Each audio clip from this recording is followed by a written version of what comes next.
Good morning বন্ধুরা, কৌশিক কবির YouTube চ্যানেলে আর একটা নতুন ব্লগে আপনাদেরকে অনেক অনেক স্বাগত। আজকে 14ই জানুয়ারি আর এখন ঘড়িতে বাজে 7:48।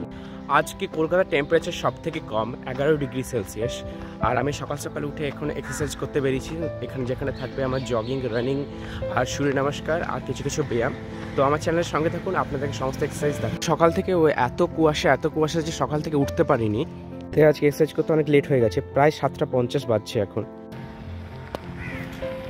আপনারা সামনে কুয়াশাটা দেখতে পাচ্ছেন। কুয়াশাতে চারিদিকে এত ঢাকা যে সামনের বড় বিল্ডিং কিছু দেখা যাচ্ছে না। এখন তো অনেকটা কুয়াশা কমেছে, আরও আধ ঘন্টা আগে সকালে আরও বেশি কুয়াশা ছিল। চারিদিকে এতটাই কুয়াশাচ্ছন্ন পরিবেশ যে সামনের বড় বিল্ডিংগুলো, যে হাইরাইজ বিল্ডিংগুলো আছে সেগুলো পুরো কুয়াশায় ঢেকে গেছে, আপনারা দেখতে পাচ্ছেন এখানে। আর সাপুরজিতেও একটা ঠান্ডা কনকনে ভাব চলে এসছে আজ দুদিন ধরে। যেহেতু সংক্রান্তি আসছে কাল থেকে, তো কালকে যেহেতু 15ই জানুয়ারি সংক্রান্তি, সেই জন্যে 12-13 তারিখ থেকে ঠান্ডা প্রচণ্ড বেড়ে গেছে। তো চলুন আমার চ্যানেলের সঙ্গে থাকুন বন্ধুরা। আপনাদেরকে এখান থেকে যদি সাপুরজি রোডটা দেখায় ব্যাক সাইডের, আপনারা দেখতে পাচ্ছেন পুরো কুয়াশায় ভর্তি। সামনের যে বিল্ডিংগুলো ওগুলো কিছুই দেখা যাচ্ছে না। মানে আমরা বুঝতে পারছেন এখন শোয়াচ্ছে সকাল প্রায় 8:30, আর কতটা ঠান্ডা আছে আর কতটা কুয়াশা আছে।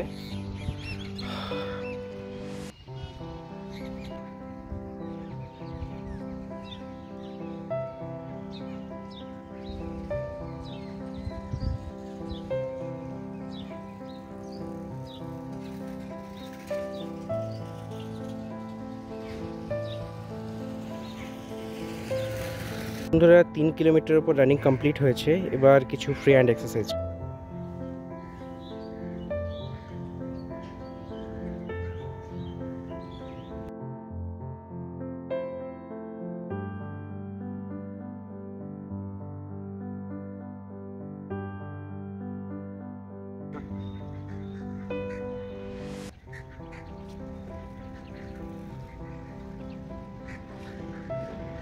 আজকে আমাদের রান্না হচ্ছে বড়ি আলু দিয়ে পোস্ত। এই দেখুন রান্না হচ্ছে। আর এইদিকে আছে আমাদের কুমড়োর সবজি। আর আমাদের এদিকে ভাত হয়ে গেছে, এইদিকে রাখা আছে। বন্ধুরা সকাল সকাল এখন স্নান করে এলাম। যদিও এটা সকাল নয়, প্রায় 9:30 বাজছে, কিন্তু তাহলেও আজকে সংক্রান্তির দিনে সকালে স্নান যেহেতু সবাইকে করতে হয়, আজকে গঙ্গাসাগরে স্নান হয়, তাই এখন স্নান করে এসেছি। বন্ধুরা দিদি এখানে নারকেলের নাড়ু বানাচ্ছে। তো এখানে নারকেলটাকে প্রথমে খুব সুন্দর করে পিষে নেওয়া হয়েছে, আর তারপরে এটাতে গুড় দেওয়া হয়েছে। আর নারকেলের নারকেল আর গুড়টাকে চালাতে গুড়টা গলে যাবে, এবং তারপরে এটা খুব সুন্দর সুস্বাদু নারকেলের নাড়ু তৈরি হবে। আজকে পাখিদেরকে এই যে আমরা প্রত্যেকদিন সকালবেলায় রুটি দিই, তো রুটির একটু ভোগ দিলাম। এবারে দেখবেন পায়রাগুলো কি সুন্দর এসে সব রুটিগুলোকে খাওয়া শুরু করবে।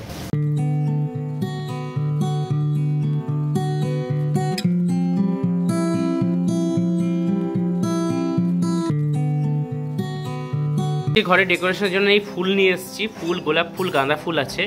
আর এখানে মিষ্টান্ন নিয়ে এসেছি। এখান থেকেই ঠাকুরের ভোগ দেবো। খোয়া ক্ষীর নিয়ে এসেছি, আর নলের গুড়ের রসগোল্লা নিয়ে এসেছি।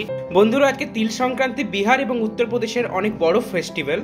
তো মেনলি বিহার এবং উত্তরপ্রদেশের খাবার হচ্ছে এখানে দই, চিড়ে আর তিলকুট। তো আমরা যে এই খাবারটাই এখন আমরা খাবো। তো দই, চিড়ে, তিলকুট এটা অনেক সুস্বাদু হয় এবং খেতেও অনেক খুব ভালো লাগে। আমি দই চিড়ের এই কথাটা আপনাদেরকে বলি, যেহেতু এই পৌষ মাসের শেষে যেহেতু নতুন ধান কাটা হয়, তাই এই টাইমে নতুন চিড়ে পাওয়া যায়, মানে মাঠের নতুন চিড়ে। তো সেই চিড়েই এখন খাওয়া হয় গ্রাম বাংলাতে, প্রত্যেকটা বাড়িতে বাড়িতে, বিহারেও খাওয়া হতো। আর এই চিড়ের সাথে দই মিশিয়ে তার সাথে তিলকুট দিয়ে, যেহেতু তিল আমাদের শরীরকে গরম রাখে আর এই সংক্রান্তির সময় তিল খেতে হয়, তাই দই, চিড়ে এবং তিলকুট একটা অন্যতম বিশেষ সংক্রান্তির খাবার বিহারে এবং উত্তরপ্রদেশ এবং রাজ্য। বন্ধুরা আপনারা দেখতে পাচ্ছেন আমি এই সুন্দর রঙ্গোলিটা এখন বানালাম। এটা আমি ফুল দিয়েই বানানোর চেষ্টা করেছি, কারণ আবির টাবির দিয়ে অনেকটা টাইম লাগতো। তো আমি গাঁদা ফুল দিয়ে আর গোলাপ ফুল দিয়ে এই রঙ্গোলিটা বানিয়েছি। তো আপনারা এটা খুব ইজিলি বাড়িতে বানাতে পারেন।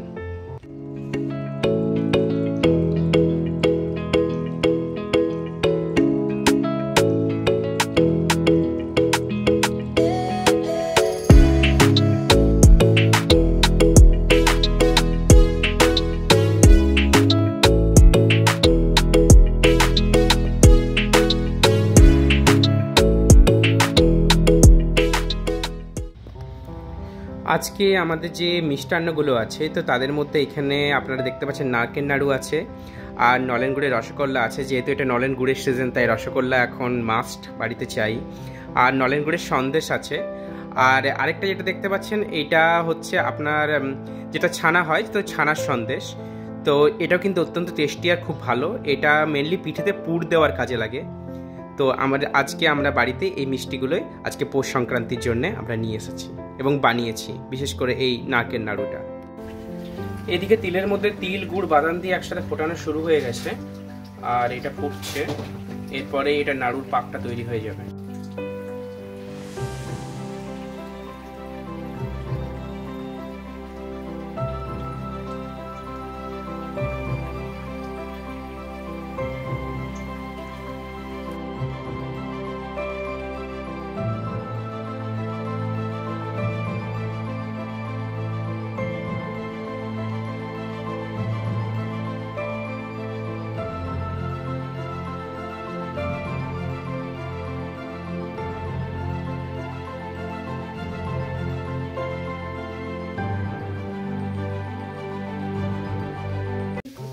তিলের নাড়ু বানানো শুরু হয়ে গেছে। এইখানে কাবেরী আর দিদি দুজনে মিলে তিলের নাড়ু বানাচ্ছে। এইখানে দিদি দেখো কি সুন্দর সুন্দর নাড়ুগুলো বানিয়েছে, আর 2 হাত মিলে বানিয়ে বানিয়ে নাড়ুগুলো কি সুন্দর সুন্দর শেপ দিয়েছে। দারুণ লাগছে কিন্তু তিলের নাড়ুগুলো। দিদিকে আজকে অনেক খাটিয়েছি, কিন্তু দিদির জন্য আজকে আমাদের এত সুন্দর নাড়ু হচ্ছে, এত সকল পিঠে হচ্ছে। এখন দুধটা ফুটছে দুধ পিঠেতে। তো এই দুধের মধ্যে দেওয়া হয়েছে এখানে যে আমাদের চালের যেগুলো আমরা পিঠেগুলো বানিয়েছি সেগুলো এখানে দেওয়া হয়েছে। আর এরপরে আমরা এলাচ বেটে রেখেছি, তো এলাচটা এর মধ্যে দিয়ে দেবো, আর তারপরে দুধ পিঠে তৈরি হয়ে যাবে।